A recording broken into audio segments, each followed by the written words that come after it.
I've dreamed of becoming a chef since I was little, and after finishing high school, I went to culinary school to learn the basics of cooking. Then I went abroad for further training and eventually got hired at an upscale French restaurant in New York. Around that time, thanks to a friend, I met the daughter of a CEO from a first-class company. "Hello, nice to meet you. My name's Amanda." "Nice to meet you too." I was smitten at first sight with her elegant beauty and the way her dazzling attire suited her so well. Luckily, it seemed she took a liking to me too, and we started dating pretty soon after. Life was good until a few months later when my mom fell critically ill.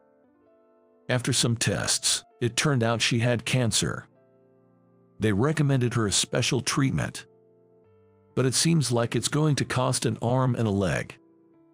They don't have any shared rooms available for hospitalization, so if she wants to start treatment immediately, she has to use a private room. I was also told that it would be best to have the surgery as soon as possible. I wanted to save my mom no matter what, but she, a single mother, had struggled to raise me and didn't have any substantial savings. I guess I have no choice but to talk with Amanda. With a feeling of clutching at straws, I called her. "Hello, Amanda, Mom's got cancer." "What?" After I explained everything, Amanda conveyed the message to her father, and I was offered a loan for the treatment expenses. In exchange, I was given the condition to quit my job as a chef, join the company he runs, marry Amanda, and eventually become his successor by entering the family. So, I decided to firmly quit my job as a chef and joined his company. Afterward, Amanda and I got married. My mom had a period of recovery due to the chemotherapy, but 5 years later, metastasis to the lungs and liver was found. And despite the treatments, she passed away all too suddenly. I had one misfortune after another. I was demoted to a factory in the sticks. The issue was a major screw-up at work. But it wasn't actually my fault. It was a colleague's mistake. This colleague managed to pin his failure on me. Even after I spoke up, my boss wouldn't believe me, and I ended up taking the fall. The place they sent me to was a real backwater. I had always assumed that my wife, Amanda, would follow me, but "I can't go with you," she said. "What's that supposed to mean? Is there a reason you can't go?" When I pressed for a reason, an utterly shocking truth came to light. Turns out she was having an affair. And to add insult to injury, it was with the colleague who had pinned his mistake on me. "You're kidding me. What a mess." All this time, I believed Amanda loved me. "I'm sorry. I'll pay you alimony, but I want you to break up with me." Her words left me absolutely dumbfounded. Thinking about it, the company probably transferred me to this remote place because the boss got wind of this affair. Maybe the boss, at Amanda's request, decided to get rid of me, an inconvenient obstacle, by sending me away to this far-flung rural area. I was too astounded to even speak. All I wanted was to get away from her as quickly as possible. Soon after, I divorced her, took the alimony, and moved to the rural areas I was assigned to. In this small town, news travels fast, and I was quickly labeled as the guy dumped by the boss's daughter. Being an outsider, I never fit in at the workplace and found myself becoming isolated. At this point, I felt like my life hit rock bottom, and I was thoroughly fed up. One evening after 3 months had passed, I was worn out after working overtime, waiting at the bus stop in front of the factory. The ground was covered with large puddles from the sudden downpour that had started earlier. I had a foldable umbrella with me, so I didn't get wet on my way to the bus stop. The forecast had called for just a 20% chance of rain today. As I was mulling this over, waiting for the bus, I heard the sound of splashing footsteps. Looking up, I saw a woman running toward the bus stop. She had a thin handkerchief placed on her head trying to fend off the rain, but it was already drenched, and her hair and clothes were soaking wet. She stepped under the bus stop's roof and sat down on the bench next to me, leaving a bit of space in between. She was dressed in a white floral patterned dress, with raindrops dripping from her long black hair. She looked to be in her late 30s, maybe. A very classy-looking person. I remembered the towel I had left in my bag, pulled it out, and offered it to her. Please feel free to use this if it helps. It's clean. I haven't used it yet." When I spoke up, the woman looked at me with wide eyes, surprised. "I really shouldn't. Don't worry about it. You'll catch a cold if you stay like that." "Are you sure it's okay?"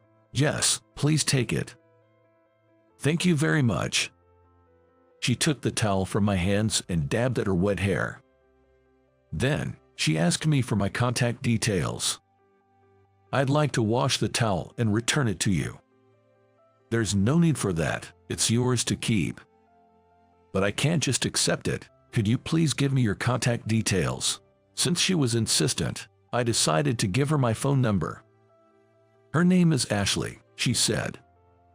Later on, Ashley called me to a certain place. She said she wanted to treat me to a meal as a thank you for the towel. "I'm sorry for having you to come all this way." When I arrived at the designated place, Ashley was waiting. "No, I feel bad that you were treating me over just a towel." Ashley led me to what appeared to be a small, privately owned restaurant. As we opened the door and entered, a waitress approached us. "Welcome, oh boss, you're back." "Boss?" I was puzzled. "Yes, that's right. This is my place." Ashley said so. "Please, have a seat." I was suggested a seat at the back and settled into an antique chair. The cozy restaurant, with about 30 seats, had landscape paintings here and there, and cute flowers adorned the tables. What a lovely place. "Thank you. Feel free to order any dish you'd like from the menu," she replied, handing me the menu. I chose the stuffed cabbage from the list and placed my order. Ashley came from the back with a paper bag and handed it to me.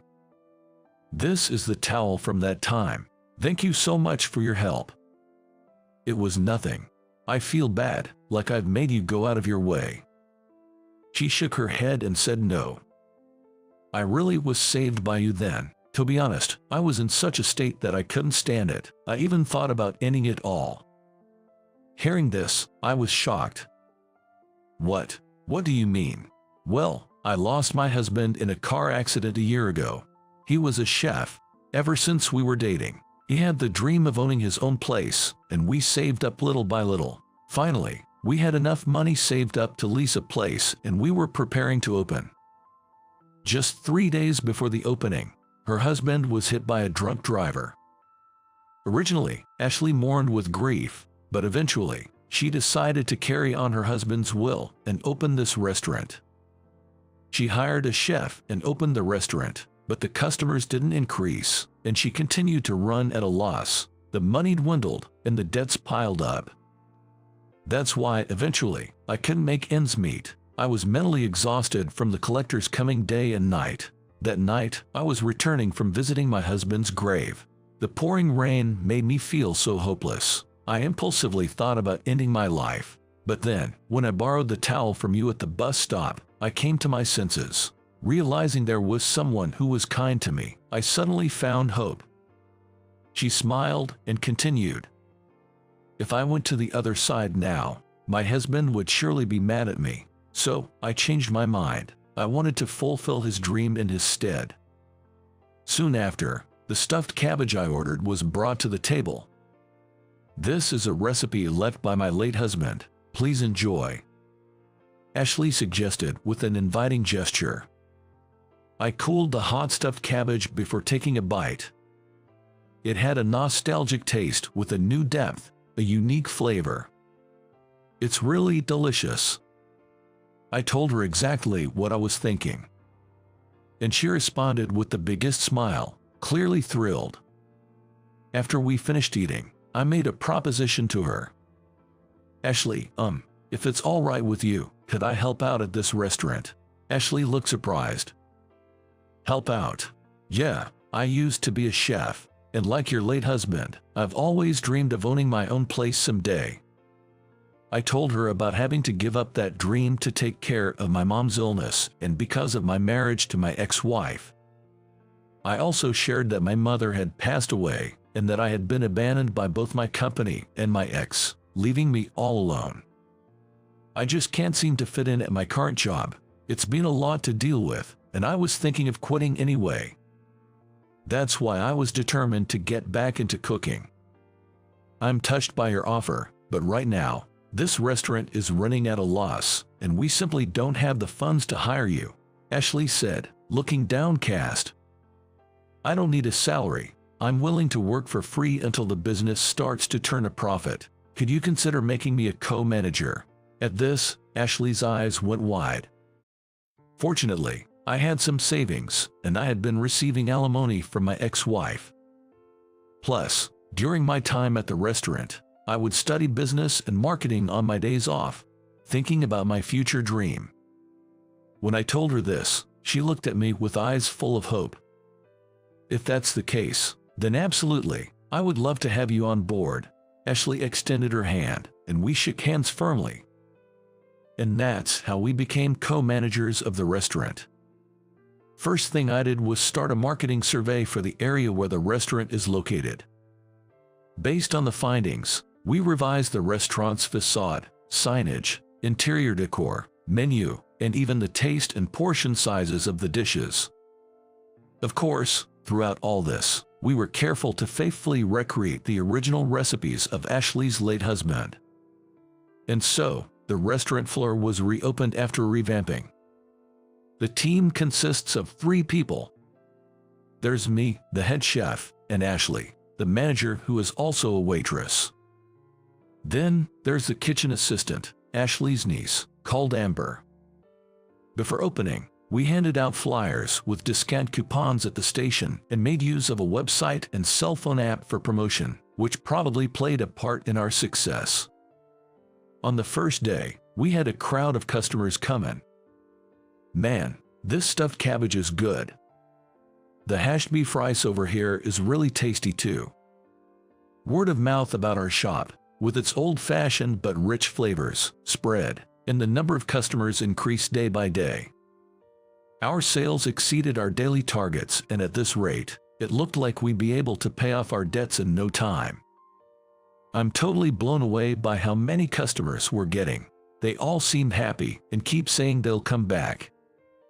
Ashley said with a big smile as she spoke to me in the kitchen. Just then, I heard news about the company I used to work for. That former colleague who stole my wife had been embezzling company funds. Of course, he was fired and arrested by the police. From what an old acquaintance told me, it seems my ex-wife knew about her husband's crimes and was disowned by her parents, leaving her without a home to return to. Now, she's out on the streets. Hearing that, I felt a deep sense of relief. And then one night, I finally confessed my feelings to Ashley. Ashley, I like you. I understand you haven't forgotten your husband, but I don't mind. Would you go out with me? She blushed and replied, If you're okay with someone like me. Thank you. From now on, I decided in my heart to get through this together with her. That night, after everyone else had left, Ashley and I held hands in the empty restaurant,